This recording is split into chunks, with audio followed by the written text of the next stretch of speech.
안녕하세요 여러분. 오늘의 흥미로운 영상 내용은 시리아 반군, 아사드? 50년 통치 종식, 11일간의 드라마틱한 승리. 그리고 청년들이 암호화폐와 정치에 위험한 베팅을 하고 있으며 지금 당장 엄청난 수익을 올리고 있습니다. 에 관한 것입니다. 우선 좋아요 버튼을 누르고 채널 구독 및 알림 설정도 잊지 마세요. 여러분의 관심과 지지가 저희에게 큰 힘이 됩니다. 첫 영상은 월스트리트 저널의 기사를 바탕으로 시리아 반군이 아사드 정권의 50년 통치를 종식한 사건을 다뤄보겠습니다. 이 이야기는 단 11일 만에 일어난 극적인 전환과 중동 정세의 변화를 담고 있습니다. 자, 지금부터 시작하겠습니다. 첫째, 아사드 정권의 몰락 배경. 시리아의 바샤르 알 아사드 대통령은 50년간 그의 가문이 지배해온 정권을 유지해왔습니다. 하지만 반군의 공세가 심화되면서 그는 마지막 순간에 러시아와 이란, 그리고 자신의 군대에 도움을 요청했습니다. 예상과 달리 동맹과 군사적 충성심은 이미 고갈된 상태였습니다. 내전의 시작. 아사드 정권의 몰락은 2011년 반정부 시위대를 무력으로 진압하면서 촉발되었습니다. 외부 지원. 내전 초기에 러시아와 이란은 아사드 정권을 지원하며 시리아 영토의 약 3분의 1을 되찾는 데 기여했습니다. 하지만 2022년 러시아의 우크라이나 침공과 이란의 이스라엘 갈등 등으로 인해 시리아에 대한 지원은 줄어들었습니다. 둘째, 반군의 전략적 승리. 이번 반군의 공세는 11월 30일 알레포를 시작으로 11일 만에 다마스쿠스를 점령하며 끝을 맺었습니다. 반군 지도자 아부 모하메드 알잘라니가 이끄는 하야트 타흐리르 알샴은 정권의 약점을 간파하고 적절한 타이밍에 공격을 시작했습니다. 핵심 사건으로는 이스라엘의 공습과 반군의 진군 경로가 있습니다. 9월, 이스라엘은 헤즈볼라에 대한 대규모 군사 공세를 시작하며 시리아 민병대의 무기고와 지도부를 타격했습니다. 그리고 반군은 북서부의 거점에서 출발하여 하마와 홈스를 점령한 후 다마스쿠스로 진격했습니다. 셋째, 아사드의 탈출과 다마스쿠스의 혼란. 아사드의 마지막 순간, 아사드는 자신이 패배를 인정하지 않은 채 러시아로 도망쳤습니다. 그의 내각조차 아사드가 어디로 갔는지 몰랐습니다. 다마스쿠스의 분위기. 반군이 수도에 진입하기 전 주민들은 물건을 사재기하고 피난 준비를 했습니다.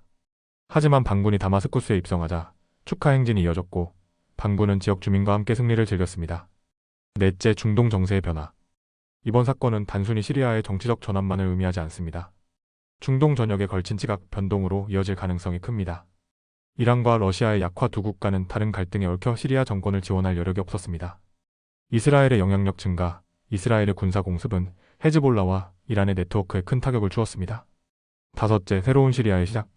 반군 지도자 알잘라니는 다마스쿠스의 모스크에서 시리아 국민이 2011년에 시작한 길을 계속하겠다고 선언하며 새로운 시대를 예고했습니다. 그러나 수도에서는 일부 약탈과 무장 세력 간의 충돌이 발생해 불안정한 상황도 감지되고 있습니다. 이번 시리아 반군의 승리는 아사드 정권의 몰락뿐만 아니라 중동의 지형을 재편할 수 있는 중요한 사건으로 기록될 것입니다.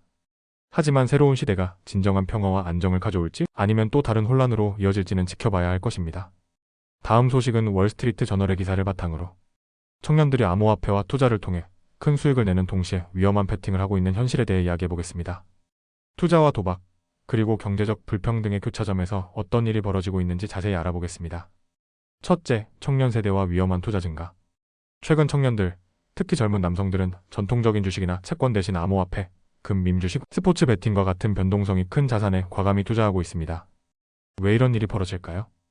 빠른 수익에 대한 갈망. 20에서 30대 투자자들은 기존의 60%, 주식 40% 채권 포트폴리오보다 더 높은 수익을 추구하고 있습니다. 실제로 비트코인, 금, 밈주식, 게임스탑, 드래프트킹즈 포트폴리오는 2024년 11월까지 62%의 수익률을 기록하며 전통적 투자 수익률을 3배 이상 뛰어넘었습니다. 스마트폰과 온라인 플랫폼의 영향. 로빈후드 와 같은 수수료 없는 중개 서비스와 레딧, 디스코드 같은 온라인 커뮤니티가 위험한 투자를 쉽게 접근 가능하게 만들었습니다. 둘째, 청년 세대의 투자 패턴. 위험과 보상. 주요 사례. 바이런 헤이스 34세 소프트웨어 개발자인 그는 암호화폐와 금, 주식에 투자하며 최근 몇 달 동안 30% 이상의 수익을 기록했습니다.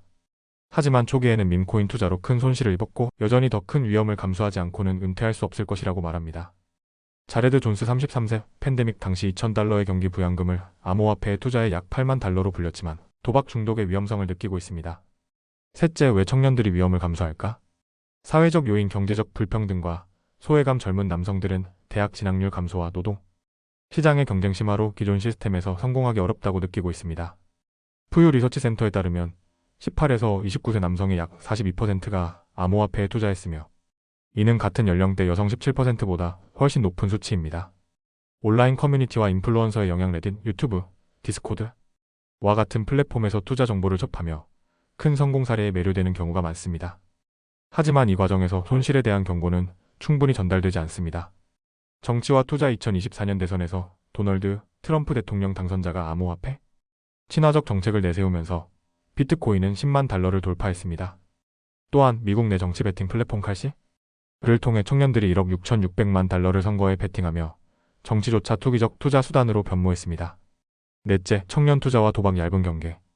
스포츠 베팅과 도박 문제. 현재 거의 40개 주에서 합법화된 스포츠 베팅은 암호화폐와 결합되며 젊은 남성들에게 큰 매력을 끌고 있습니다. 하지만 미국 전체 인구의 2.5%만 도박 문제를 겪는 반면 18에서 29세 남성의 10%는 도박 문제로 어려움을 겪고 있습니다. 위험과 책임의 문제. 많은 청년들은 위험을 감수해야만 재정적으로 성공할 수 있다는 생각에 사로잡혀 있습니다. 그러나 이는 장기적으로 재정적 불안정을 초래할 가능성이 큽니다. 다섯째, 우리의 교훈. 투자와 책임. 지금 상황에서 배울 점. 리스크 관리의 중요성. 큰 수익을 추구하더라도 손실 가능성을 고려한 분산 투자가 필요합니다. 투자와 도박은 분명한 차이가 있지만 경계가 모호해질 수 있으니 신중해야 합니다. 재정 교육의 필요성. 청년들이 올바른 투자 결정을 내리도록 돕기 위해 더 많은 재정 교육이 필요합니다. 특히 단기적 수익보다 장기적 재정 안정을 추구하는 문화가 중요합니다. 청년 세대의 과감한 투자는 오늘날의 경제적 현실과 기술적 변화가 만들어낸 새로운 현상입니다. 하지만 위험을 이해하지 못한 채 감정적 투자에 빠질 경우 큰 손실로 이어질 수 있다는 점을 잊어서는 안 됩니다. 오늘은 여기까지입니다. 다음 영상에서 더 유익하고 흥미로운 내용으로 찾아뵙겠습니다.